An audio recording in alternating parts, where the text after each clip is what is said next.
தமிழக அரசியலில் நடக்கக்கூடிய அனைத்தையும் கண்ணுக்கு தெரியாத ஒரு டீம் முடிவு செய்கிறது என்றால், அரசியல் கட்சியில் இருப்பவர்களுக்கும், அரசியல் பார்வையாளர்களுக்கும், அரசியல் கட்சி தொண்டர்களுக்கும், அந்த கட்சியை ஆதரிப்பவர்களுக்கும், ரசிகர்களுக்கும் ஆச்சரியமாக இருக்கும் அல்லவா? ஆனால் அதுதான் உண்மை. இந்த நிகழ்வுகள் எல்லாத்தையும் கண்காணிக்கிறது, பார்த்துக்கிறது, அதை முடிவு பண்ணுறது எல்லாமே ஒரு டீம். அந்த டீம் பேர் தான் வியூக அமைப்பாளர்கள். உங்களுக்கு நல்லா தெரியும் பிரசாந்த் கிஷோர். அவர் போன சட்டமன்ற தேர்தலில் வியூக அமைப்பாளராக பணியாற்றினார். அவர் முதலா நரேந்திர மோடிக்கு வியூக அமைப்பாளராக இருந்தார். அதுக்கப்புறம் மம்தா பானர்ஜிக்கு வியூக அமைப்பாளராக இருந்தார். அப்படி ஒரு டீம் வெற்றியை தீர்மானிச்சது. அதே மாதிரி சசிகாந்த் செந்தில், அதுக்கப்புறம் சுனில், இந்த டீம் திமுகவுடைய வெற்றிக்கு ஒரு தூண்டுகோலா அமைஞ்சது. இதே டீம் கர்நாடகாவில் காங்கிரஸோட வெற்றிக்கும் ஒரு தூண்டுகோலா அமைஞ்சது. இந்த டீமோட விலை எவ்வளோ தெரியுங்களா? சாதாரணம் இல்லை. ஒரு 1000 கோடி, 1200 கோடி, 300 கோடி, 400 கோடி, 100 கோடி, 200 கோடி, அந்த மாதிரி. இந்த வியூக அமைப்பாளர்கள் தான் அரசியல் கட்சியுடைய ஒவ்வொரு அசைவையும் தீர்மானிப்பாங்க. தலைவர்கள் எப்படி பேசணும், தலைவர்கள் என்ன பேசணும் அப்படின்றதெல்லாம் இந்த வியூக அமைப்பாளர்கள் தான் தீர்மானிப்பாங்க. இப்போது தமிழ்நாட்டில் இருந்த வியூக அமைப்பாளர், இருக்கிற வியூக அமைப்பாளர் லிஸ்ட்டை பார்த்தீங்கன்னா, பிரசாந்த் கிஷோர் ஏற்கனவே இருந்தவர், சுனில், அதுக்கப்புறம் பிரணாயம், இவங்க இப்போ எடப்பாடி கூட இருக்கிறாங்க. அது இல்லாமல் காங்கிரஸ் கட்சிக்கு இப்போது சுனிலும் இருக்கார், அங்கேயும் இருக்கார், காங்கிரஸ் கட்சியுடைய வியூக அமைப்பாளராக இருக்கார். அது இல்லாமல் பிரவீன் சக்கரவர்த்தி, இவங்கெல்லாம் இருக்காங்க. பிரவீன் சக்கரவர்த்தி ஆல் இந்தியா டேட்டா பேஸ் தலைவர். அதாவது தகவல்களை சொல்லக்கூடிய, தொகுத்து தரக்கூடிய தலைவர். இது எல்லாமே எந்த விஷயத்தோட பூஸ்டாக இந்த விஷயங்கள் வருதுன்னா, டேட்டா, சமூக வலைதளம், இந்த ரெண்டும் ஒரு பீரியடில் பஸ்ட் ஆகுது. கரெக்டாக அது நரேந்திர மோடி மேலே வரக்கூடிய அந்த பீரியட்.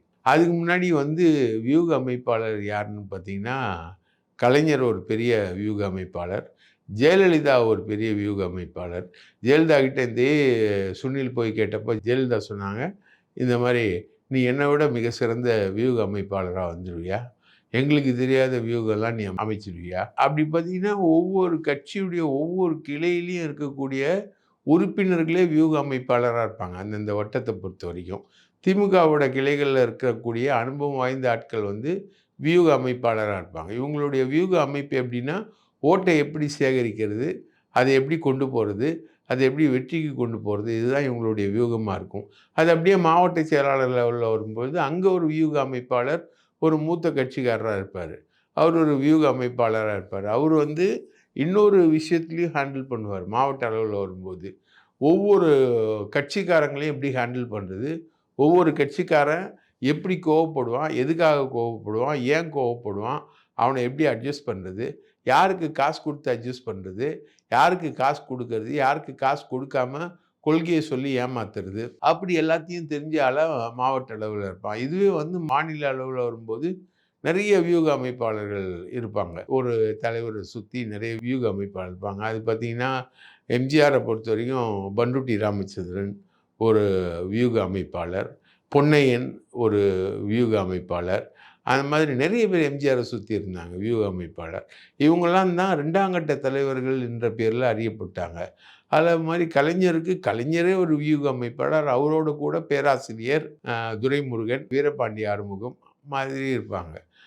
ஒவ்வொரு கேஸ்ட்டுக்கும் ஒரு வியூக அமைப்பாளர் இருப்பாங்க. வன்னியர் கேஸ்ட்னால் வீரபாண்டி ஆறுமுகம் ஒரு வியூக அமைப்பாளராக கொங்கு பகுதிகளில் பெரிய அளவுக்கு நிலை நின்றவர் அவர்.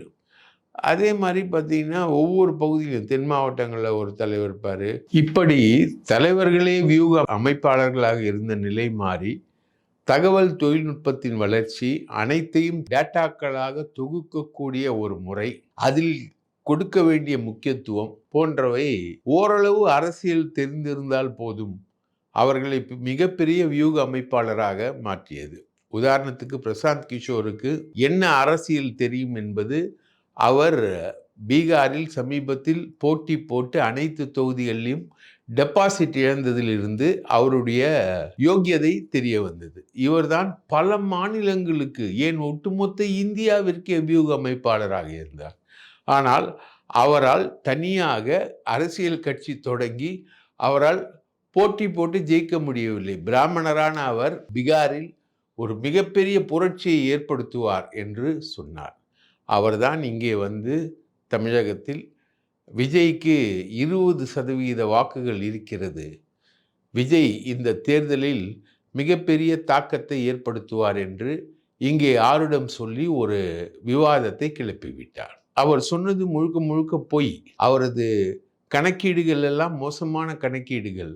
அவர் ஜெயிக்கிற கட்சியின் முதுகில் காசை கட்டி, ஓடுகிற குதிரையின் மீது பணத்தை கட்டி வெற்றி பெறுபவர் என்பது அவர் பீகார் தேர்தலில் பெற்ற தோல்வியிலிருந்து மிக பெரிதாக தெரிய வந்தது. அதேபோல் அடுத்தது சுனில். இவர் ஹைதராபாத்தை சார்ந்தவர். மிக மிக மோசமான ஒரு அணுகுமுறைக்கு சொந்தக்காரர். அவரது அணுகுமுறை எப்படி இருக்கும் என்றால், அவர் ராகுல் காந்தியிடமும் பேசுவார், எடப்பாடியிடமும் பேசுவார், உதயநிதியிடமும் பேசுவார், 3 பேரிடம் ஒரே நேரத்தில் பேசுவார், கூடவே சவுக்கு சங்கருடனும் பேசுவார்.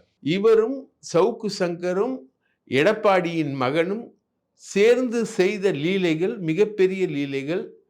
அந்த லீலைகள் மோசமான லீலைகள். அதில் பல கோடிகள் கைமாறியது என சவுக்கு சங்கரே அமலாக்கத்துறைக்கு கடிதம் எழுதி விவரித்திருக்கிறார். இவர்களுக்காக எடப்பாடி டீம் சுனிலுக்கும் சவுக்குக்கும் சேர்த்து முகம்மது என்கிற ஒரு ஆபரேட்டர் மூலம் வளைகுடா நாடு ஒன்றில் கொடுத்த தொகை 25 கோடி ரூபாய். இந்த தொகை டிரான்சாக்ஷன் பற்றி அனைத்து விவரங்களையும் சவுக்கு சங்கர் ஒரு இமெயிலில் அமலாக்கத்துறைக்கு எழுதியதை நாம் இதே சேனலில் ஏற்கனவே நாம் வெளிப்படுத்தி இருக்கிறோம். இந்த சுனில் மிக மிக மோசமானவர்.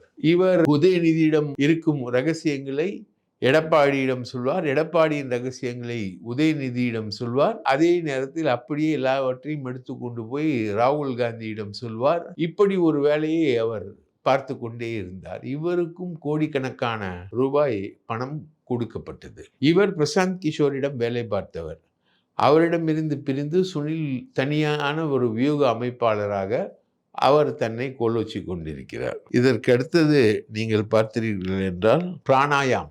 இவர்கள் பவன் கல்யாண் என்கிற நடிகர் சந்திரபாபு நாயுடுவுடன் சேர்ந்து வெற்றி பெறுவதற்கு உறுதுணையாக இருந்ததால் இவர்கள் புகழ் பெற்றார்கள்.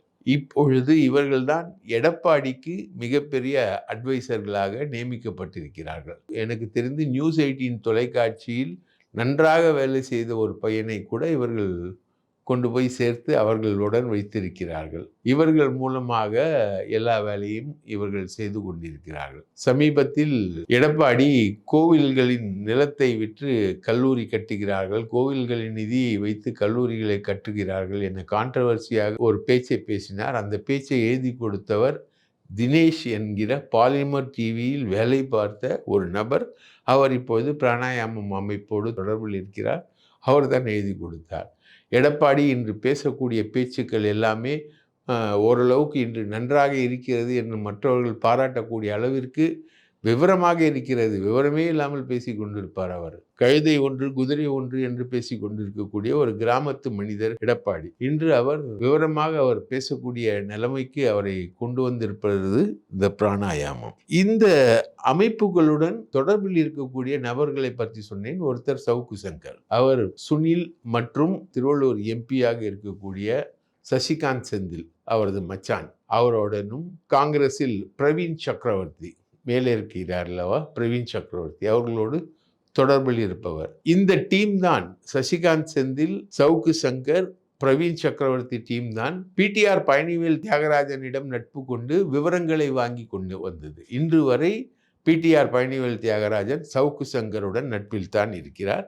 அவருக்கு விவரங்களை பகிர்ந்து கொண்டிருப்பவரும் பிடிஆர் பழனிவேல் தியாகராஜன் தான். அவர்தான் மாப்பிள்ளை சபரீசனும் உதயநிதி 30,000 கோடிக்கு கொள்ளையடித்தார்கள் என போதையில் பிரவீன் சக்கரவர்த்தியிடம் உளறிக்கொட்ட பிரவீன் சக்கரவர்த்தி அதை டேப் செய்து அவரது பேச்சை மட்டும் எடுத்துவிட்டு பிடிஆர் பேச்சை வெளியிட்டு 30,000 கோடி இவர்கள் சம்பாதிக்கிறார்கள், அடுத்தது என்ன செய்வார்கள், இந்த பணத்தை வைத்து என்ன முதலீடு செய்வார்கள், இவர்கள் ஆட்சிக்கு வந்தவுடன் இந்த வேலையை செய்கிறார்கள், இது எங்கு போய் முடியுமோ என பிடிஆர் பழனிவேல் தியாகராஜன் தெளிவாக பேசியதை பிரவீன் சக்கரவர்த்தி வெளியிட அது ஒரு மிகப்பெரிய பூகம்பமாக வெளியில் வந்தது.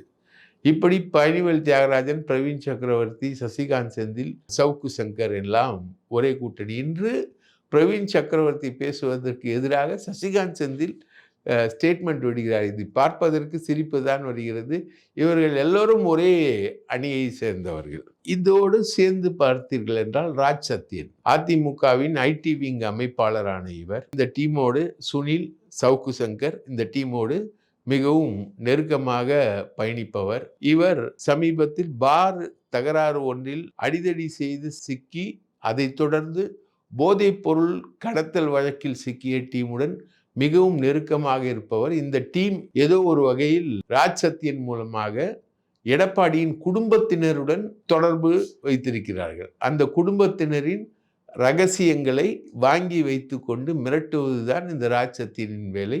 இந்த ராஜ் சத்தியன் மீது நடவடிக்கை எடுப்பதற்கு எடப்பாடி பழனிசாமி தயாராகி வருகிறார். ஆனால் இவர் உதயநிதி ஸ்டாலின், KN நேரு போன்றவர்களுடன் நட்பு ஏற்படுத்தி, உதயநிதி ஸ்டாலின், KN நேரு, மதுரை மூர்த்தி போன்றவர்களுடன் நட்பு ஏற்படுத்தி இவர் மீது வழக்கு வராமல், இவரை போலீஸ் கைது செய்யாமல் தப்பித்து வருகிறார் இந்த ராஜ் சத்தியன். இதுதான் ராஜ் சத்தியனுடைய விஷயம். மதுரை அமைச்சர் மூர்த்தி வீட்டுக்கு நேராகவே போவார். ஏனென்றால் இவரும் மதுரைக்காரர் என்பதால் அவர் வீட்டுக்கு போவார். அதே போல KN நேருவுடன் நல்ல நட்பு இருக்கிறது.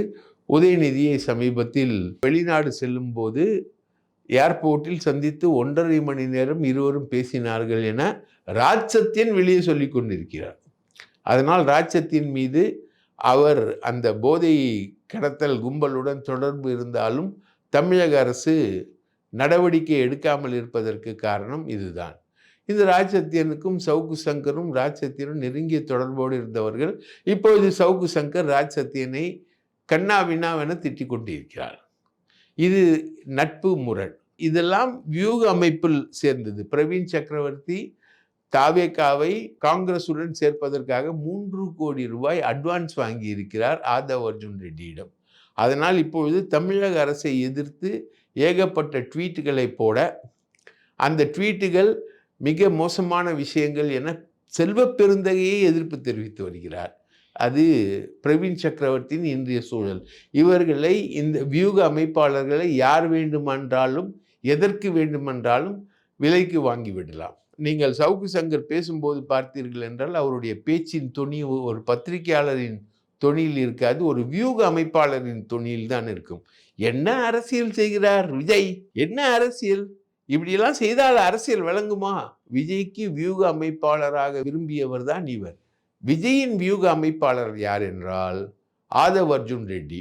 வாய்ஸ் ஆஃப் காமன் என்கிற நிறுவனத்தில் வைத்துக்கொண்டு, அங்கேயும் பத்திரிகையாளர்கள் தான், பத்திரிகையாளர்களை வைத்துக்கொண்டு எல்லா வேலையும் செய்வார். இவர்கள் தினமும் செய்யக்கூடிய எக்ஸசைஸ் என்னவென்றால் கருத்து கணிப்பு எடுப்பது. அந்த கருத்து கணிப்பு எடுப்பதன் அடிப்படையில் தான் அரசியல் கட்சிகள் தங்களுடைய வியூகங்களை வகுக்கும். மாப்பிள்ளை சபரீசன் தலைமையில் இருக்கக்கூடிய ஒரு டீம், பெண் அமைப்பு, அவர்கள் சிறப்பாகவே கருத்து கணிப்புகளை மேற்கொண்டார்கள் என்பதால் தான் போன சட்டமன்ற தேர்தலில் ஸ்டாலின் ஜெயித்தார். அதற்கு சுனில் உதவினார் என்று கூட சொல்வார்கள். ஆனால் முழுக்க முழுக்க அந்த கிரெடிட் பெண் நிறுவனத்திற்கு தான் செல்லும். அது ஒரு பக்கம் இருக்க, மாநில உளவுத்துறை, செந்தில்வேலன் தலைமையிலான உளவுத்துறை, அவர்கள் தனியாக கருத்து கணிப்பு எடுப்பார்கள். இந்த 2-3 கருத்து கணிப்புகளை நம்பிதான் ஆளுங்கட்சி இருக்கிறது. அதிமுக பிராணாயாமம் எடுக்கக்கூடிய கருத்து கணிப்பை நம்பி இருக்க, விஜய் வாய்ஸ் ஆஃப் காமன்